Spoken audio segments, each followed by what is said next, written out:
En primer lugar, yo quería comentar que el comercio es una cosa, el comercio internacional es una cosa importantísima para los países. Es una cuestión muy antigua, ustedes saben, se comercia desde la época de los vikingos, en los fenicios, en fin. Pero, digamos, el moderno comercio internacional, el comercio que conocemos actualmente y las reglas de ese comercio internacional son un poco problemáticas. Tal vez el origen de eso sea la Inglaterra de los 1700, cuando crean el proceso de industrialización de textiles y a partir de ahí empiezan a sugerir esto que se llama el libre comercio, la liberalización comercial, que se pueda circular libremente sin barreras en los países y que le resultó muy ventajoso a Inglaterra, evidentemente porque tenía esa ventaja comparativa. Y esto se extendió. Claro, rápidamente algunos países le dijeron, pero no es tan así. Nosotros queremos también hacer nuestra propia industria. Alemania se lo dijo rápidamente, Francia, y entonces ahí comenzó la eterna batalla libre comercio, proteccionismo, que nos llega hasta hoy. Trump en este momento está siendo proteccionista, o sea, queriendo poner barreras a su comercio porque ha visto cuánto el libre comercio le ha costado en términos de la balanza comercial norteamericana. La globalización se ha hecho mucho a expensas de un déficit enorme de la balanza comercial americana. Fuera de las locuras de Trump, pero él coloca esta discusión nuevamente en el mundo y nos coloca, como decía ayer Nicole, en una situación en que el multilateralismo que venía creciendo y donde algunos de nuestros países menos importantes desde el punto de vista del comercio internacional, en volumen quiero decir, o de menos desarrollo y por eso menor volumen de comercio, tenían la posibilidad de negociar un poquito más, de buscar caminos alternativos. Esto nos vuelve a colocar un desafío enorme y yo creo que nos da también una oportunidad de pensar sobre el libre comercio, sobre esa tal libertad que de libre tiene poco, pero que, en fin, es una premisa del comercio internacional que no ha sido absolutamente beneficiosa para los países y sobre todo los menos desarrollados. Es un invento de los países desarrollados y ha servido básicamente, entre otras cosas, para mantener una división internacional del trabajo que es extremadamente injusta y desigual. Eso entonces para comenzar. O sea, yo voy a tener que dar algunos elementos más críticos a lo que hemos estado hablando del comercio porque pareciera que tenemos muchas posibilidades y oportunidades, pero también el comercio ha generado muchos perdedores y entre ellos, sobre todo, las mujeres han sido uno de los grupos que más ha perdido con el comercio internacional. Quería comenzar también o seguir con un tema, con una cuestión que me parece que también es fundamental decirlo desde el principio, que hay que pensar que las desigualdades de género y las desigualdades de raza y étnicas son estructurantes del modelo capitalista. Esta es una cuestión que se nos pasa, o sea, está ahí, sí sabemos, pero no la pensamos en términos de lo que significa todos los días o para el cotidiano de las relaciones y de las relaciones de comercio internacional también, porque representan una ventaja para el capitalismo y el comercio las ha utilizado, las utiliza. Silvia Federici, una autora muy importante que yo les recomiendo leer a todas las que quieran discutir feminismo, quieran discutir la historia de las mujeres, tienen que leer a Silvia Federici, que es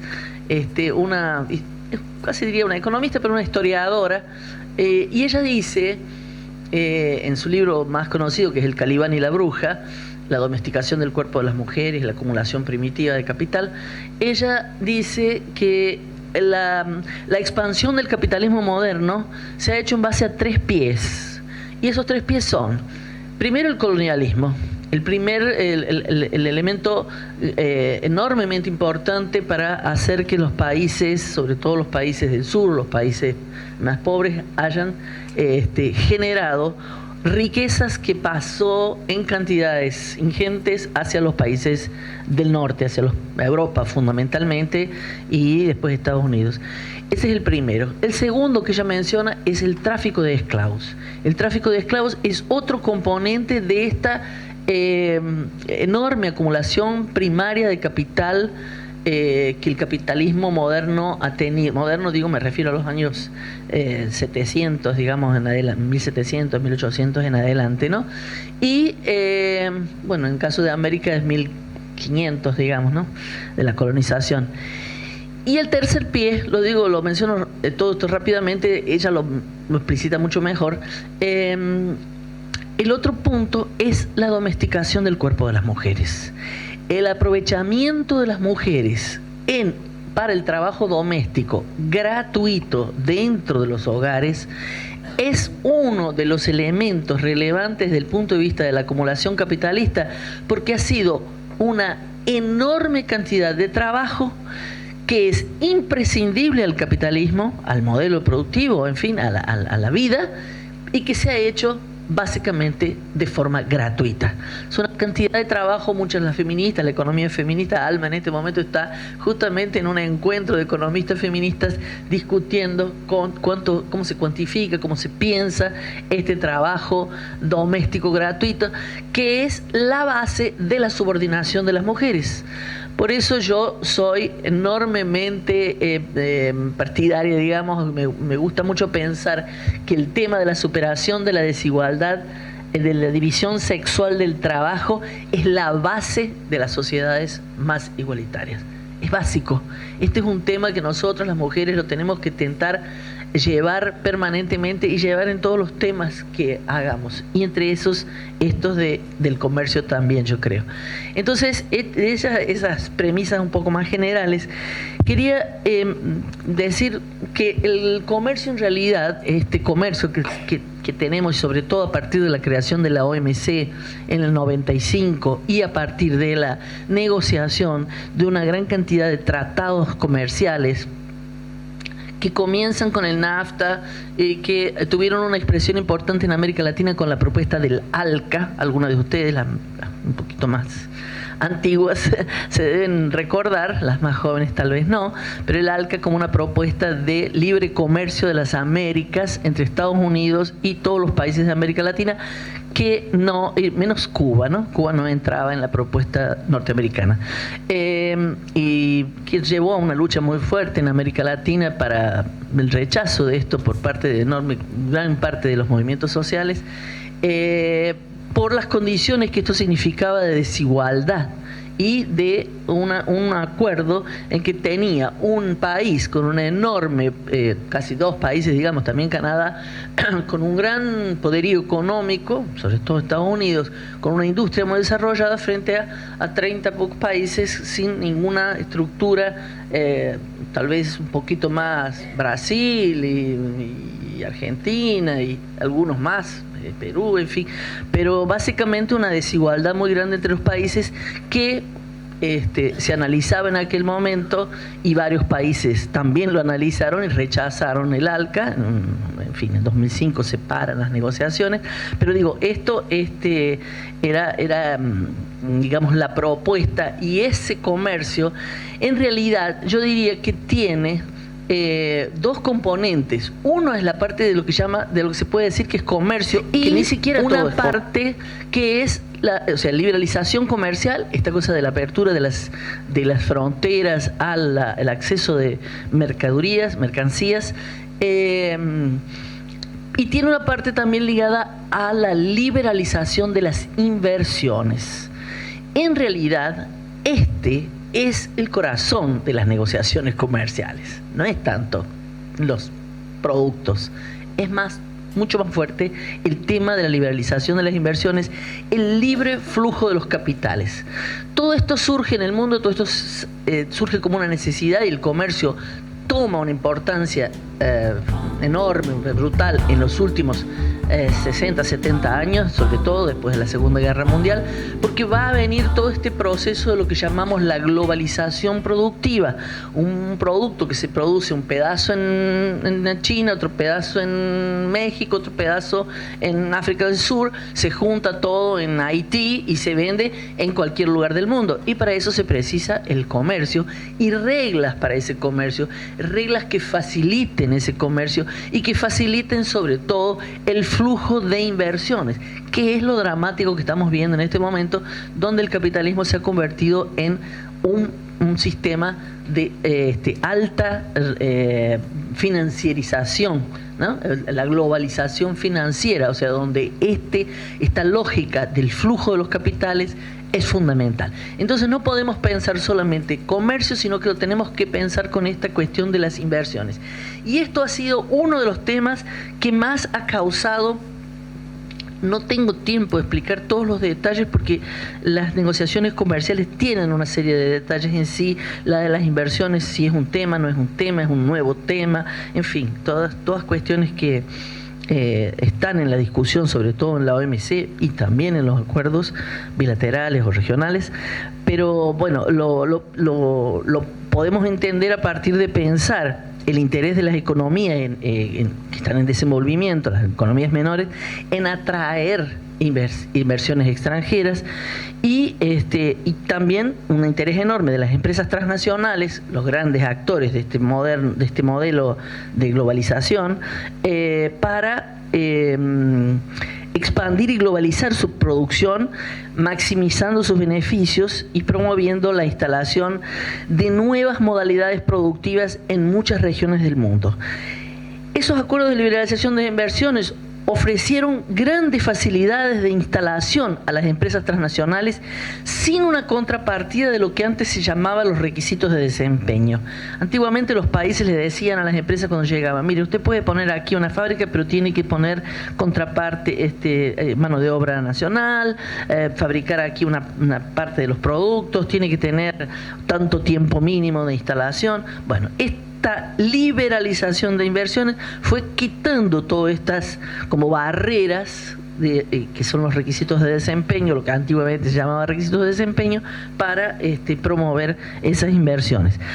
Junto con esto vinieron todas las discusiones de la flexibilización de las leyes de trabajo que están tan en boga en nuestro continente. Ya estuvieron y continúan estando y profundizándose, con padrones de trabajo de mayor precariedad, todo con el objetivo de reducir los costos de las manos de obra.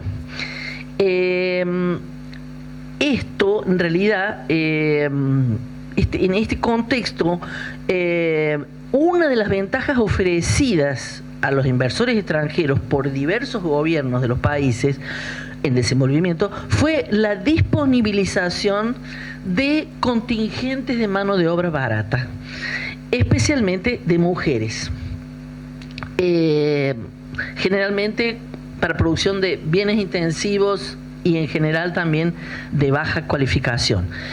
Las facilidades ofrecidas para la instalación de capitales, por ejemplo, en las zonas francas de procesamiento de exportaciones o en las fábricas de montaje de productos, fueron una forma encontrada para unir los intereses de muchos gobiernos y de un gran número de corporaciones transnacionales. Un tipo de producción, lo voy a poner rapidísimo como ejemplo para que vean que también no todos son flores en el comercio internacional, entonces, en el comercio y en la liberalización de inversiones. El caso de las maquilas en México, por ejemplo. El caso de las maquilas en México, que son, no sé si se conoce el término aquí en Uruguay, ¿no? La maquila de montaje, son empresas que fueron ampliando la oferta de mano de obra, sobre todo para las mujeres, y esto, ya hay algunos trabajos interesantes analizados, como por un lado, México tuvo el NAFTA, que ahora está en tal renegociación, y él produjo una enorme modificación en la estructura social mexicana y una cantidad enorme de mano de obra del campo que fue saliendo, una disminución de la producción agrícola nacional, sobre todo de maíz. México, un país productor y exportador de maíz, pasó a ser un país importador. Las tortillas mexicanas famosísimas ya no son tan mexicanas, se producen con maíz importado de los Estados Unidos. Es un problema serísimo para la soberanía alimentaria mexicana, para la producción. En fin, un problema que acarreó la salida, el éxodo de enorme cantidad de gente del campo hacia las ciudades y de mujeres para esta producción de las maquilas, rompiendo los tejidos sociales comunitarios, familiares, y donde estas niñas jóvenes salieron hacia las zonas de la maquila, zonas completamente hostiles para su propia vida, porque eran zonas en donde no tenían ninguna articulación ni familiar, ni regional, ni en fin, y donde se vieron presas bastante fáciles de los cárteles de drogas, etcétera, y ahí vemos que comienza, y todas deben conocer, que ahí se empieza a hablar del feminicidio. El feminicidio como figura jurídica surge en México, en Ciudad Juárez, con el tema de las maquilas y la presencia de estas jóvenes desprotegidas, vulnerables y llevadas por estas ofertas de trabajo de bajísimo salario, de baja calidad y donde vivían en condiciones bastante precarias. Entonces, esto, por ejemplo, también es una de las cosas que tenemos que pensar en el comercio, en la liberalización de las inversiones. Es un ejemplo muy emblemático, por eso lo traigo. Pero ahora entonces pasando a la liberalización comercial, o sea, no, con esto quería decir, y antes de pasar a la liberalización comercial, que yo creo que las inversiones tienen lo que yo llamo una atracción fatal por las desigualdades de género. Y esta atracción fatal se ha hecho a partir de la extensión de las formas de contratación de fuerza de trabajo femenina, porque esto afirma la funcionalidad de las desigualdades de género para las inversiones. Entonces, las inversiones no solo se han aprovechado en la globalización y se continúan aprovechando en la globalización de las desigualdades de género y también de las desigualdades de raza cuando vienen potenciadas, porque son dos desigualdades que generan estas posibilidades de menores salarios, etcétera, ¿no?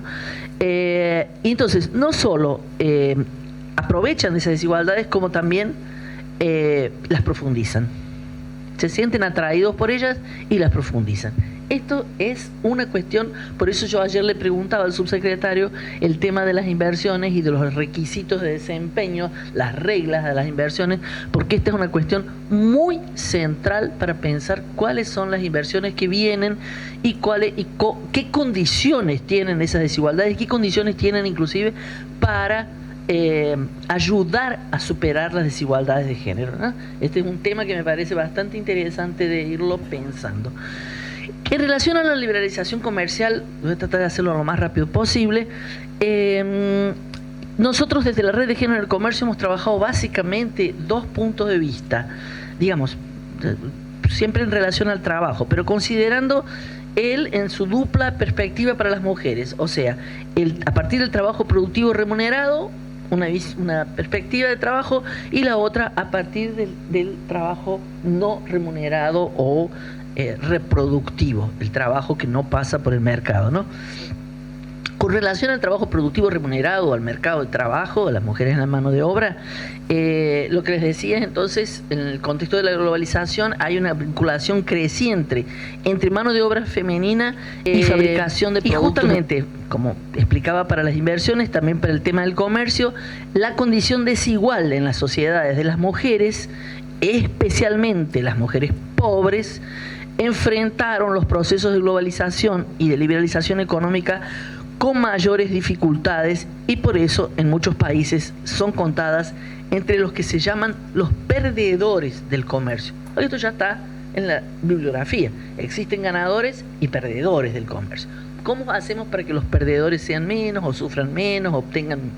Pero ya la literatura y los propios acuerdos comerciales hablan en ganadores y perdedores. Bueno, las mujeres están entre los principales perdedores. La utilización creciente de mano de obra femenina en la fabricación de productos destinados a la exportación es una constatación en la producción globalizada.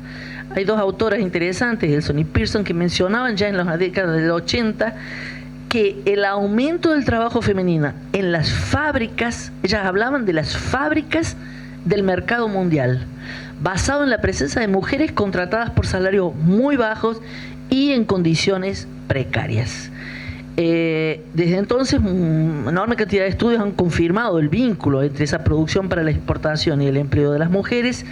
Y también otra autora habla de que en la época contemporánea no se han registrado grandes performances productivas para la exportación en países en desarrollo que no estén vinculadas al trabajo de las mujeres. Las grandes performances productivas para la exportación, como el caso, por ejemplo, claro, de la China, de India mismo, de Pakistán, de México, en fin, y de países hasta menores, República Dominicana, Haití, en fin, en América Latina, Centroamérica bastante, están vinculados al trabajo femenino. ¿Y por qué esto? En primer lugar, porque para las empresas, como decía, son atractivas las desigualdades de género. Pero estas desigualdades de género y esta situación de desigualdad con la que entramos las mujeres en el mercado de trabajo nos hace, entrar en situación de aceptar situaciones de trabajo de menor calidad, de más precariedad, de menor salario. Y esto, les decía, ha sido usado por las empresas para bajar la tasa salarial de los países. Entonces, yo siempre digo esto cuando hay sindicalistas, pena que Fernando no está, pero digo, hay una cuestión muy importante aquí, porque el género no es una cuestión solo de las mujeres. El género también ha sido, o las desigualdades de género, las desigualdades raciales, han sido utilizadas para bajar la tasa salarial de los países, que después los hombres también tienen que aceptar condiciones más precarias y peores, con salarios menores, al bajar la tasa salarial. Entonces ustedes lo ven, en el caso de México se han hecho varios estudios interesantes sobre cómo los hombres después entraron en la maquila, que inicialmente no estaban, pero tuvieron que hacerlo con los salarios bajos que había en la maquila para encontrar trabajo. Entonces, el género es una cuestión que dice al conjunto de la sociedad, las desigualdades que entonces, aprovechando que hubo menos utilización del tiempo. Bueno. No, una pena, pero bueno, yo, como les dije, yo hablo un poco mucho.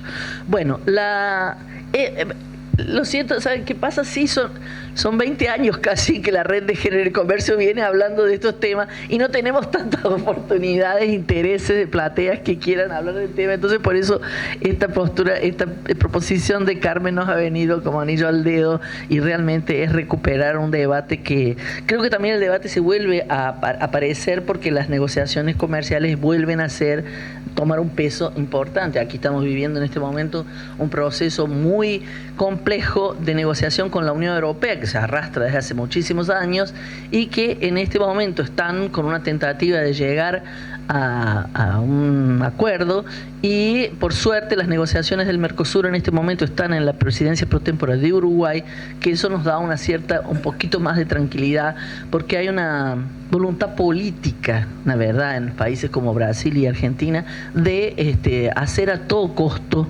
estas negociaciones que van a traer impactos gravísimos para la producción de varios hay algunos temas, sobre todo automóviles, bueno, ya. Entonces, bueno, eso es una cuestión que vuelve a ser, y los acuerdos con Chile, con Canadá y todos los acuerdos que el Mercosur está negociando y la apertura cada vez mayor, a pesar, como les decía al inicio, de esta disruptiva de la presencia de Trump y del proteccionismo nuevamente en el ámbito geopolítico, que tiene bastante, está teniendo ya algunas consecuencias importantes. Bueno, el otro punto que trabajábamos, le decía, es con relación al trabajo reproductivo o al trabajo no remunerado realizado en el ámbito doméstico, sobre todo, por lo tanto que no pasa por el mercado, gratuito, no se valoriza porque no pasa por el mercado, o no pasa por el mercado pero no se valoriza, como las galletitas frescas, ¿no? Más o menos. Entonces, este trabajo que realizan mayoritariamente las mujeres tienen aquí un impacto enorme las negociaciones comerciales, sobre todo en el área de servicios. ¿Por qué? Porque esto engloba el tema de los servicios públicos, en primer lugar, que es un tema crucial a la hora de hablar del combate a la pobreza, a la hora de hablar del apoyo al trabajo, del cuidado al trabajo no remunerado de las mujeres, ¿no? Entonces, el tema de cómo han sido todos los programas de ajuste estructural, junto con la liberalización comercial negociados dentro del GATS, del Acuerdo de Servicios, promovieron un proceso acentuado en gran parte de los países. Tal vez Uruguay es una isla, un paraíso perdido en este momento, pero una disminución fuerte del papel del Estado, y con esto una reducción muchas veces drástica de los servicios públicos, algunos esenciales. Entonces, bueno, un apoyo que las mujeres contaban para la provisión de los servicios de cuidado en los ámbitos domésticos y comunitarios se va perdiendo con esta privatización o con una reducción de algunos beneficios sociales, y esto tuvo un fuerte impacto en el incremento del trabajo doméstico, en la medida en que varios de estos servicios, especialmente en los hogares más pobres, en los cuales la asistencia estatal es esencial para reducir la pobreza, se ha debilitado, ¿no? Entonces, este tema de los servicios es sumamente caro para nuestro análisis porque tiene muchas consecuencias. Yo quisiera contarles un pequeño caso también, porque siempre el contar los casos ayuda a pensarlo mejor. Nosotros hicimos un trabajo bastante interesante en Manaos, una ciudad que tiene agua por todos lados, porque Amazonia Manaos es como una península que sale en medio de un río, uno de los mayores ríos del mundo, no sé si es el mayor, el segundo o tercero. Y entonces la privatización del servicio de agua provocó nosotros fuimos a trabajar en varias comunidades para ver lo que significaba esta privatización del agua, y vimos enormes cantidades. Tenemos un libro entero escrito sobre los impactos que esta privatización tuvo sobre la vida de las mujeres de la comunidad. Pero básicamente les cuento que un impacto muy fuerte en la propia capacidad de disponibilización y de apertura para el trabajo, que es un poco lo que decía en el caso de las empresas, pero en el caso de las mujeres pobres, en los sectores populares, esto se transforma en una imposibilidad, porque ya tienes tantas dificultades para acceder al mercado de trabajo, y más la privatización del agua hacía con que muchas de ellas tuvieran que estar en casa a cualquier hora del día, porque el agua llegaba en unas mangueras que tenían que ser recogida en ese horario. Entonces una tenía que estar a las 3 de la tarde, la otra llegaba a las 5 de la mañana, la otra tenía que estar y no tenía ninguna previsión, y por lo tanto estas mujeres no podían ni siquiera pensar en salir a trabajar, además de todos los impactos, además del esfuerzo, además de los problemas de salud por cargar agua en la cabeza o en baldes, o en fin, es un panorama. Entonces, el tema de la privatización de los servicios públicos es un tema esencial para pensar las cuestiones de género, para pensar en temas de las cuestiones de género y de los impactos sobre la mujer. También de los servicios también tienen efectos sobre los programas de combate a la pobreza, también tienen efectos sobre el empleo público, que tiene mucho a ver con el acceso más igualitario de las mujeres al empleo, porque los empleos públicos, a pesar de todo, son de los empleos más en que hay mayor igualdad entre hombres y mujeres para la misma función, el mismo salario. Entonces, la privatización de los servicios y este achicamiento de los estados ha producido también una disminución del funcionalismo público y de los empleos de un poco mejor calidad para las mujeres. También el tema de los servicios tiene que ver, y también es un tema que podríamos tomar en más detalle, con el tema de las migraciones, porque las migraciones o el trabajo realizado de servicios en otro país fuera de las fronteras es parte de la negociación. La liberalización del comercio, que es muy gracioso esto, significa liberalización para el pasaje de mercadería, pero no para las personas. O sea, no hay liberalización del flujo de personas, o de recursos, de dinero, de mercadería, pero no de personas. Y esto también está regulado por las negociaciones en el GATS y las negociaciones sobre posibilidades de realización de servicios fuera del país y todo lo que significan las migraciones, las cadenas globales de migrantes, las cadenas globales de mujeres del sur que trabajan en el norte con siempre, casi siempre en la ilegalidad o en una situación de bastante precariedad, haciendo servicios, prestando esos servicios de cuidado, que lo sigue haciendo una mujer en lugar de la que tiene un poco mejor situación económica, ¿no? Bueno, todo lo que significa eso. Entonces, digo, el tema, por ejemplo, de la privatización de los servicios, de las negociaciones de servicios, es extremadamente importante para las mujeres y es el que más nos ha llevado esfuerzos, estos dos, en el mercado de trabajo y en el tema de los servicios sobre todo. Bueno, yo les quería contar muy rápidamente, ya intentando finalizar porque no voy a poder terminar lo que en fin, voy a apuntarlo solamente, pero les quería explicar también que el comercio, mucha gente tal vez no lo sepa, el comercio tiene, lo que decían ayer, sus especificidades, por eso precisamos mucho de un apoyo como de una comisión de género dentro del Ministerio de Relaciones Exteriores, de quien hace estas negociaciones, porque abarca una serie de temas muy grandes. El comercio internacional trabaja sobre los temas de agricultura, que son fundamentales para los países en desarrollo. La mayoría de ellos producen productos agrícolas y producen productos agrícolas que en general tienen una poca posibilidad de generación de empleos y menos todavía para las mujeres.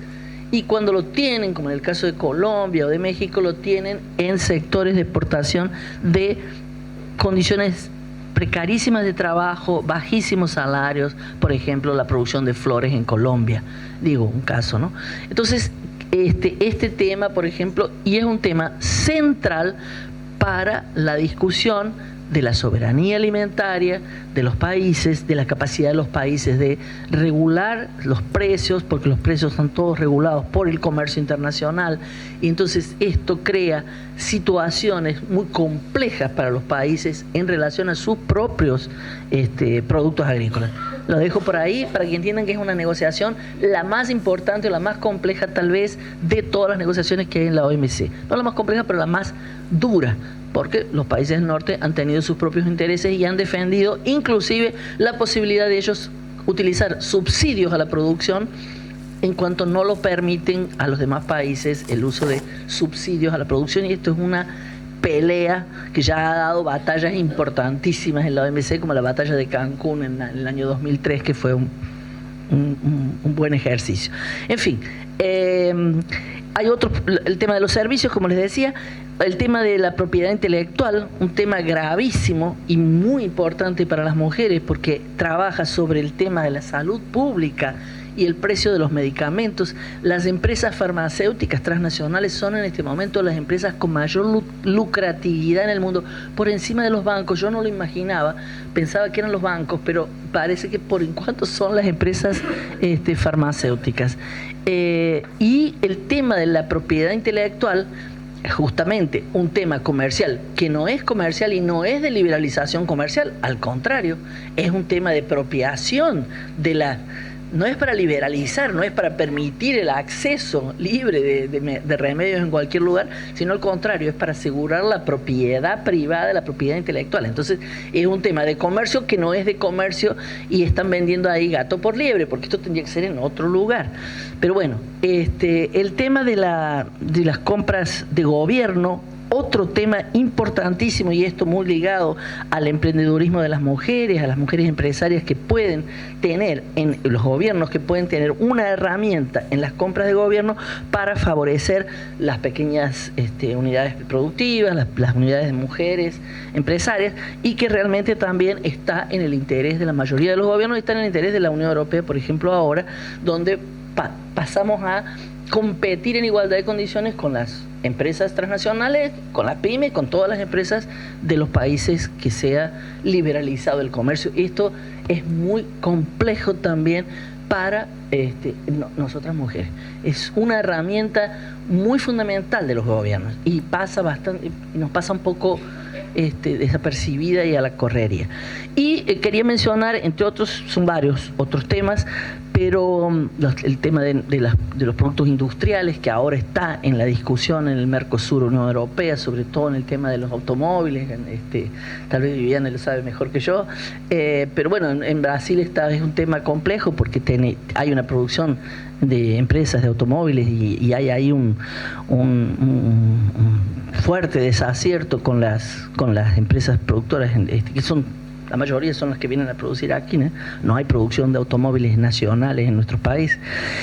Pero en fin, quería mencionar finalmente el tema del comercio electrónico, que es un tema que está entrando en las negociaciones, ya viene con un comité negociador dentro de la OMC hace varios años, desde los años 96, 97, hay un grupo de trabajo, pero en esta última ministerial de la OMC se le ha tratado de dar una importancia y de incluirlo en las negociaciones. Fue muy problemática esa discusión porque es una discusión que todavía no tiene acúmulo, no tiene transparencia, no tiene ninguna base de análisis casi de los países menos desarrollados, que están pensando muy rasamente que el tema del comercio electrónico va a traer oportunidades y va a traer oportunidades también para las mujeres. Cuando ayer discutíamos la cláusula de género, yo le comenté a Patricio, al negociador chileno, que nosotras decíamos que bueno, las cláusulas de género, hay que mirar todo esto antes de pensar que las cláusulas de género pueden ser una solución o acercarse. Es un momento para discutir, para abrir una posibilidad de discutir, pero al mismo tiempo nosotros les decíamos que, por ejemplo, este caso, esa declaración que se hizo en la OMC en diciembre fue muy rechazada por los movimientos de mujeres, a pesar de que los países, la mayoría, entró en esta canto de sirena del comercio electrónico como una solución para los países y para las mujeres. E hicieron una declaración donde decían que que esto iba a solucionar y a apoyar y a, en fin, fortalecer a las mujeres en sus pequeñas empresas, en sus microempresas. Y nosotros hicimos una declaración porque en realidad lo llamamos a la declaración de caballo de Troya, una especie de entrada con un tema como para diluir lo dramático de toda la discusión, poner un supuesto beneficio para las mujeres y llamar a los países a sumarse a hacer un apoyo a las mujeres en esta, y usando un poco esta cuestión extremadamente importante para muchos países, pero que en realidad estaba siendo usada para incorporar un nuevo tema, como se dice, y eso está en este momento cerrado, la entrada de nuevos temas. Y era una oportunidad, era digamos un oportunismo fácil y un poco demagógico de entrar con este debate. Entonces por eso yo les decía, bueno, hay que tener un poco de cuidado con estas cuestiones y hay que tener siempre el ojo alerta. Para cerrar finalmente, les diría que nosotros hemos hecho, y no yo solamente, toda la red, Soledad, Nicole fue muy importante también en este trabajo, CEPAL, pero mucho tiempo trabajó con la red de género y comercio, y nosotros hemos tenido unos análisis y unos resultados pensando que el comercio no contribuyó como esperado en la creación de oportunidades de trabajo en general en el mundo y sobre todo de oportunidades de trabajo decente o digno y para las mujeres. En nuestra región no aprovechó las condiciones de cualificación de la mano de obra femenina. Esta era una de las de las consecuencias. Las exportaciones en la región generan empleos de baja calidad, lo que les decía antes. O sea, una exportación ligada al sector primario, y por eso me parecía fundamental la discusión que tuvimos ayer con la ministra de Industria y pensar en esta línea de los nichos en que Uruguay o nuestros países pueden entrar en este tema de la industria. Es fundamental. La industria ya no será la industria que nosotros conocimos hasta ahora. La industria, la revolución industrial está colocando nuevas cuestiones para la industria. La impresora 3D, todas las tecnologías están empujando mudanzas muy fuertes en el tema de cuál será la industria de nuestro país. La industria será aún necesaria, evidentemente, pero en otro formato, en otro modelo, con creación de empleo de otro tipo, si es que lo crea, y si es que nosotros tenemos la habilidad de demandar las políticas públicas para que eso suceda. El papel de los sindicatos es fundamental, y de la sociedad como un todo, y de las mujeres, porque la tecnología nos crea desafíos no solo en el área de la mano de obra. Tendríamos que hacer otro seminario un día, y le propongo a Carmen que en un momento lo hagamos, sobre estos desafíos que el tema digital trae para el conjunto de la economía y para el movimiento de mujeres en varios temas, desde la salud sexual y reproductiva hasta el empleo, hasta la privacidad y la posibilidad de, en fin. Lo que está en juego ahí es el conjunto de la economía, el petróleo de la economía, como dicen, que son los datos y no más. Las riquezas naturales siguen siendo importantísimas, la mano de obra sigue siendo importantísima, pero ahora tenemos esta nueva producción de datos que tiene una importancia enorme para la inteligencia artificial y para otra serie de cuestiones, ¿no? Entonces les decía, las exportaciones en la región no han sido importantes para generar, o sea, han generado empleos de baja calidad. Y esto es un tema importantísimo, sobre todo para las mujeres que, aun cuando tengan niveles de escolaridad de mejor, son subutilizadas, digamos, en el caso de eso también lo veíamos en la región.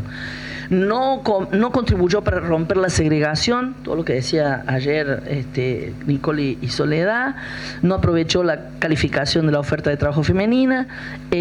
La precariedad en el empleo femenino de los sectores exportadores tiene una enorme incidencia. En el caso del sector agropecuario en Brasil, 62% de las mujeres son trabajadoras no remuneradas. Entonces, actúa en una área donde no solo crea empleos de baja calidad, sino que también aumenta la precariedad de las mujeres. Las importaciones, y esto me parece una de las cosas más importantes, las importaciones amenazan el empleo femenino con mayores niveles de instrucción.